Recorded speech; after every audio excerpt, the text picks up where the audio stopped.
Halo semuanya, bertemu lagi dengan saya Tiara. Kita sudah masuk ke bab yang kelima nih, di mana kita nantinya akan membahas tentang mikrotik akses. Nah, jadi di sini kita akan belajar bagaimana sih cara mengakses dari mikrotik atau bagaimana cara mikrotik itu diakses. Nah, teman-teman, mikrotik itu bisa diakses ketika kita menjalankan router OS, yaitu router board. Nah, itu bisa menggunakan yang real device atau yang non-real device, atau yang bisa kita install di PC nih. Jadi, aplikasi apa sih yang menjembatani atau menjadi jembatan agar mikrotik yang tercolok pada PC kita, teman-teman, itu bisa diakses? Nah, itu kita perlu mengaksesnya menggunakan aplikasi. Oke, cara mengaksesnya itu yang pertama kita bisa menggunakan keyboard, serial console, SSH, Winbox, FTP, API, QuickSet atau Wikifit, dan lain-lainnya nih. Di sini teman-teman bisa baca. Nah, contohnya seperti orang yang memasang atau menanamkan mikrotik pada PC-nya atau pada komputernya nih, menggunakan mikrotik router OS. Nah, maka itu bisa diakses menggunakan keyboard. Kita bisa menggunakan yang mode CLI atau yang mode text. Tapi teman-teman, kebanyakan saat ini kita menggunakan Winbox untuk mengakses mikrotiknya nih. Nah, untuk menginstalnya teman-teman bisa ketikkan saja di browser install Winbox. Kemudian klik yang paling atas yang dari mikrotik.com. Nah, kemudian di sini teman-teman bisa pilih yang bawah, pilih yang 64 bit atau itu terserah kalian.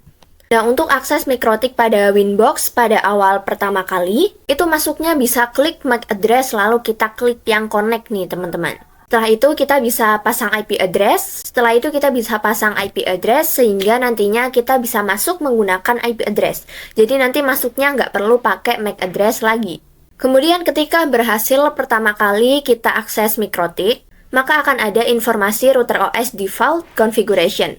Nah, itu teman-teman bisa di-remove aja, jadi kita melakukan konfigurasi di mikrotiknya itu secara kosongan atau yang masih kosong.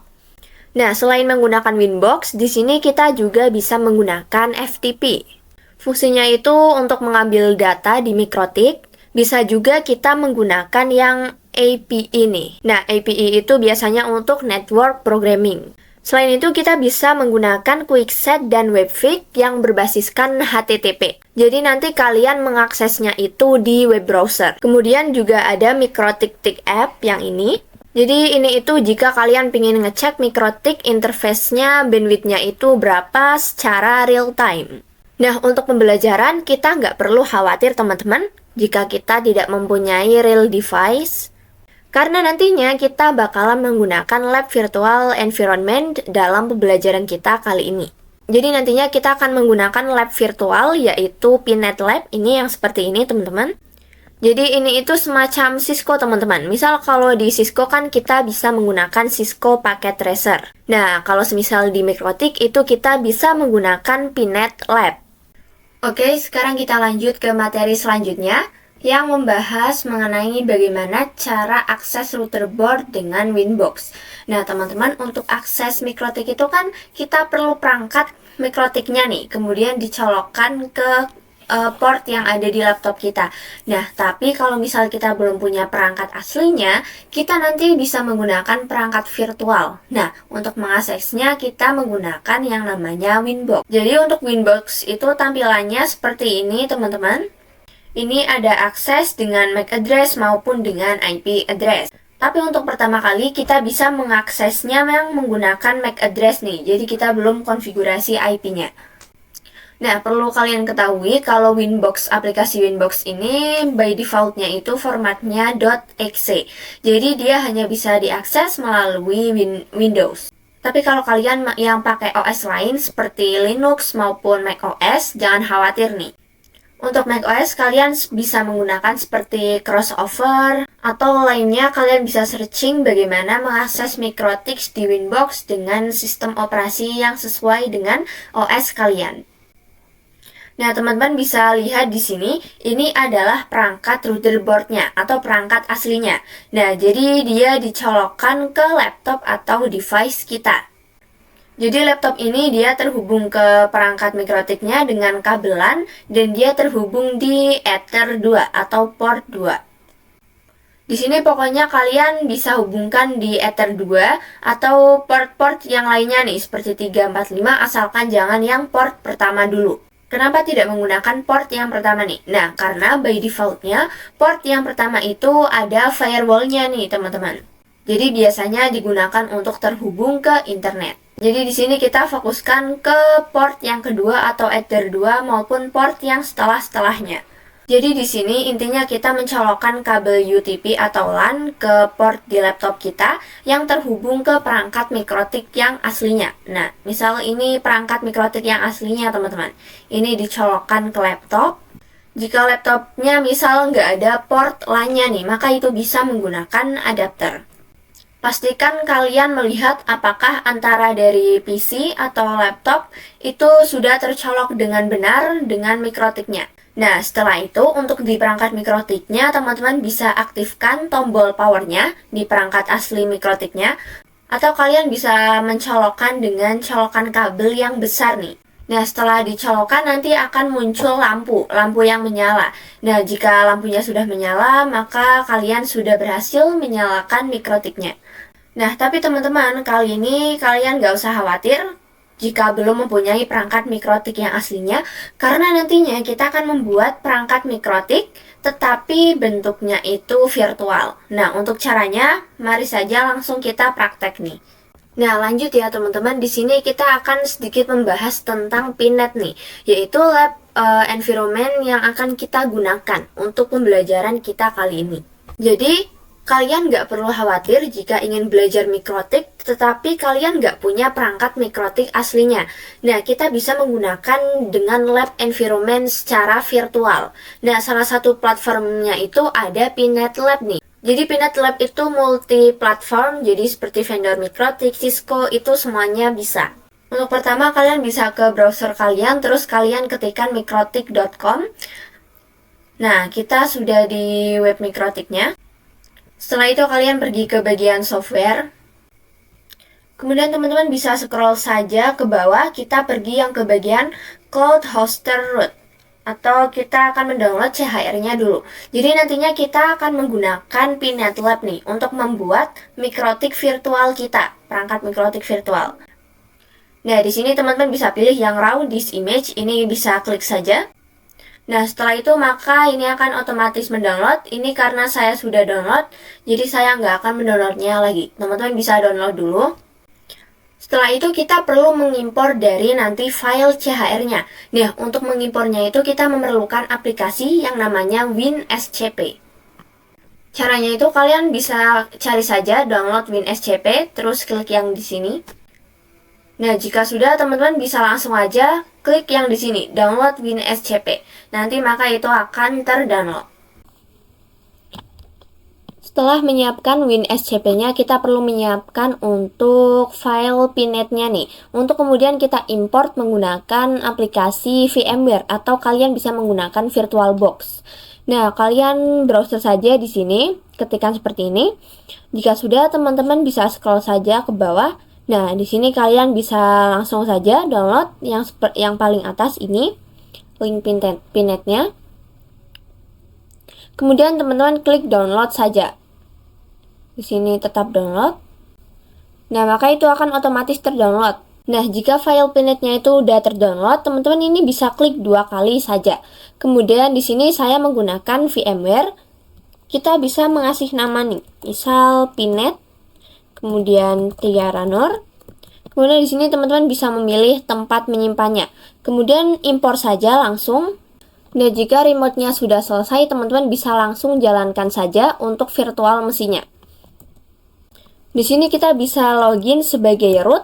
Kemudian untuk passwordnya itu, jika kalian baru atau belum mengkonfigurasi passwordnya, teman-teman bisa menggunakan passwordnya Pinet. Kecuali jika kalian sudah mengganti passwordnya, kalian bisa ganti sesuai dengan password kalian. Nah, jika kita sudah di virtual mesinnya, kita akan membuka di WinSCP-nya nih. Kita akan buka aplikasi WinSCP. Nah, untuk WinSCP-nya ini saya sudah buka. Nah, kemudian kita akan meremote nih. Di sini untuk file protokolnya kita pilih SCP. Kemudian untuk hostname-nya, kita bisa menuliskan IP address dari Pinet Lab tersebut. Nah, di sini teman-teman bisa lihat yang di bagian sini, use HTTP, di sini ada IP address-nya. Nah, di sini kita cukup masukkan saja di WinSCP-nya. Di sini kita masukkan IP dari sininya. Kemudian untuk portnya itu masih default 22. Kemudian di sini untuk username-nya kita menggunakan root. Kemudian masukkan password. Jika misal belum dikonfigurasi, itu password default-nya itu pinet. Teman-teman bisa tuliskan pinet saja. Nah, teman-teman cukup klikkan yang ada di sini. Ini saya login. Nah, jika punya teman-teman ada tulisan update, kalian cukup di-update saja. Nah, kemudian kita akan mengupload dari file CHR-nya nih. Untuk uploadnya itu kita bisa pergi di bagian sini. Kita pergi ke yang OPT. Kemudian kita pergi yang UNET Lab. Kita pergi yang add-ons. Kemudian kita masuk ke yang bagian KEMU. Nah, di sini teman-teman bisa klik kanan, terus kemudian buat folder baru. Di sini saya sudah buat foldernya, yaitu namanya Mikrotik. Kemudian saya masukkan versinya. Kalian bebas mau menamainya apa. Kalian cukup klik new, terus kemudian klik yang new directory. Nah, jika teman-teman sudah membuat directory barunya, cukup klik kanan. Nah, disinilah teman-teman bisa mengupload file CHR-nya nih. Teman-teman bisa cari di sini di PC kalian tempat tadi kalian meletakkan file CHR yang sudah di-download. Nah, ini di sini saya sudah ada letaknya di sini. Untuk menguploadnya, teman-teman bisa klik kanan saja pada file CHR-nya. Kemudian teman-teman bisa klik yang upload yang ini. Kemudian teman-teman di OK saja. Di sini karena saya sudah upload, jadi saya nggak akan upload lagi. Nah, setelah di-upload, file dari CHR ini akan berpindah di dalam folder yang tadi kita buat. Tapi namanya itu masih CHR 649. Nah, kita perlu mengubah formatnya nih. Formatnya itu kalian diubah menjadi HDA.kicau kemudian 2. Nah, ini adalah file CHR yang ini teman-teman. Tetapi saya sudah mengubah formatnya menjadi HDA.kicau2. Teman-teman bisa ubah dulu formatnya dengan cara klik kanan, kemudian klik yang rename. Nah, teman-teman bisa ubah menjadi seperti ini namanya. Jika sudah, maka akan tampilannya akan putih seperti ini, nggak akan seperti yang CHR ini lagi. Nah, setelah itu, setelah diupload, kalian bisa pergi ke yang di VMware-nya.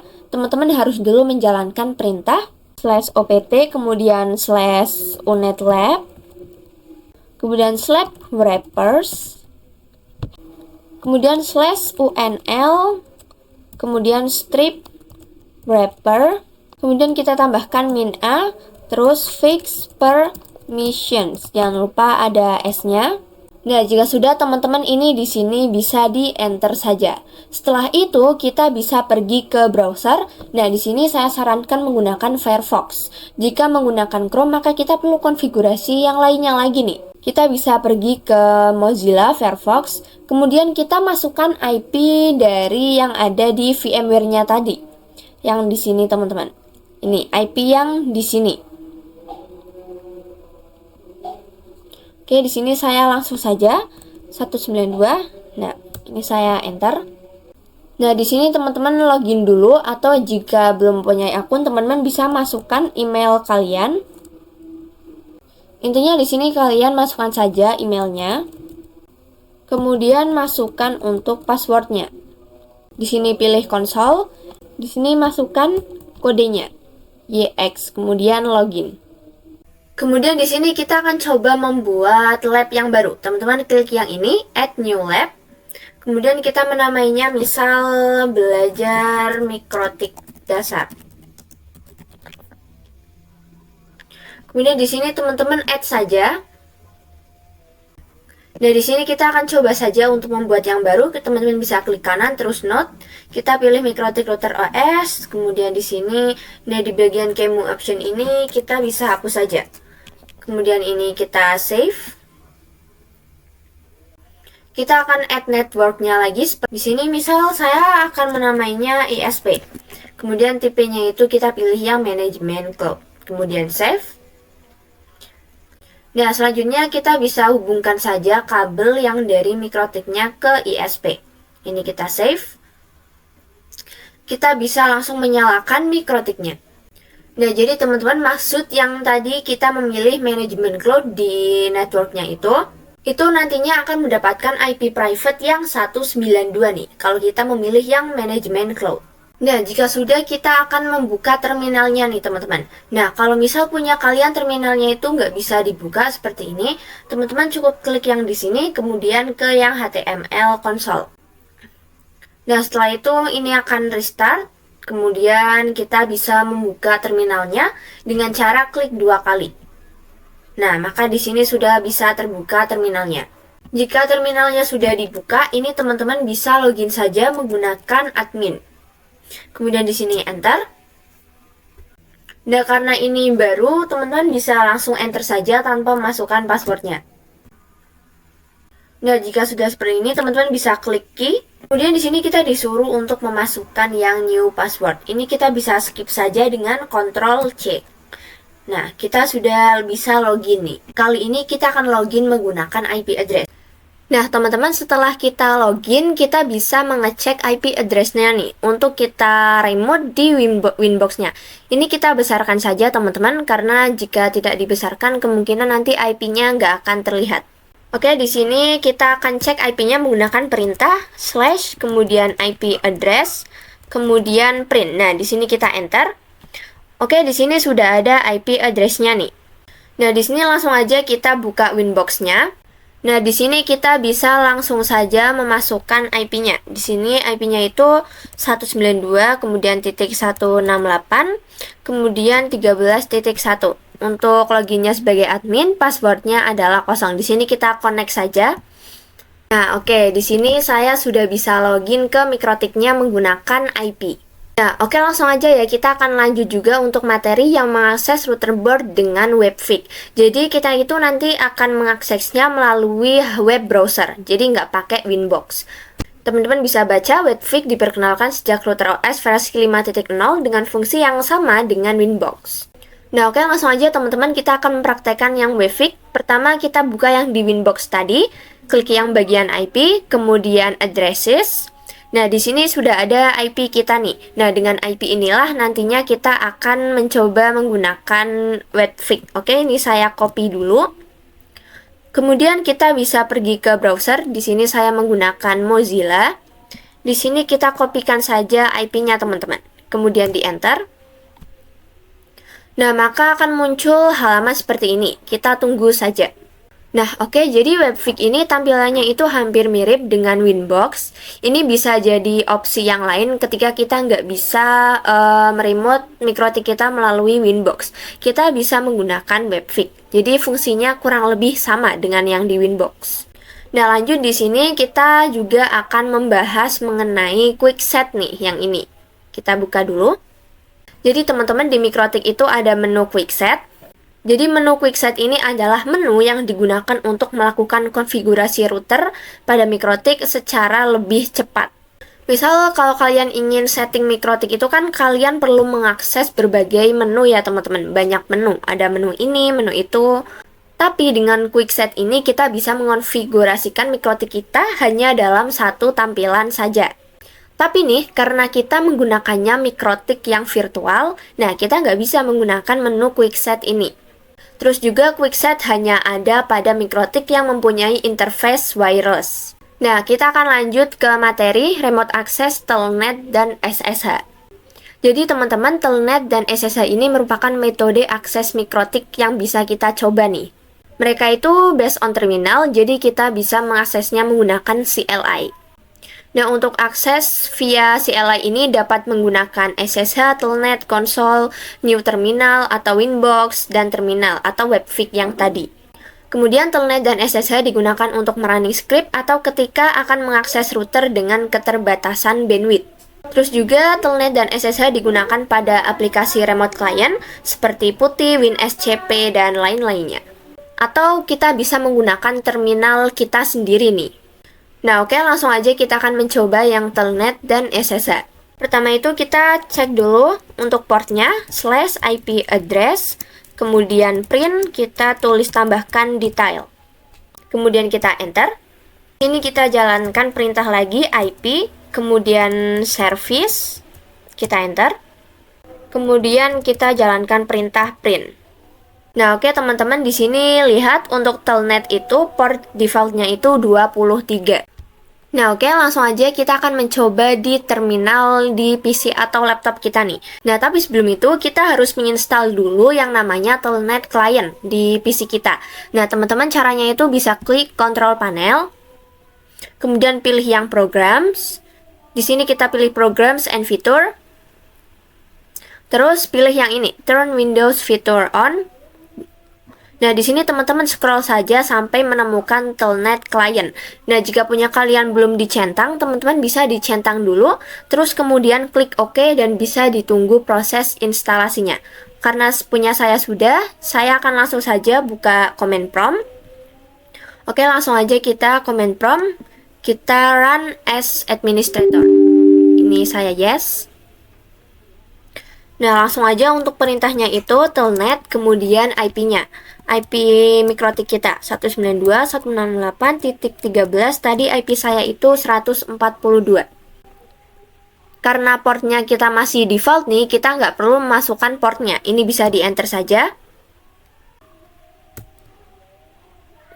Nah, di sini kita sudah bisa login. Kita akan login menggunakan admin.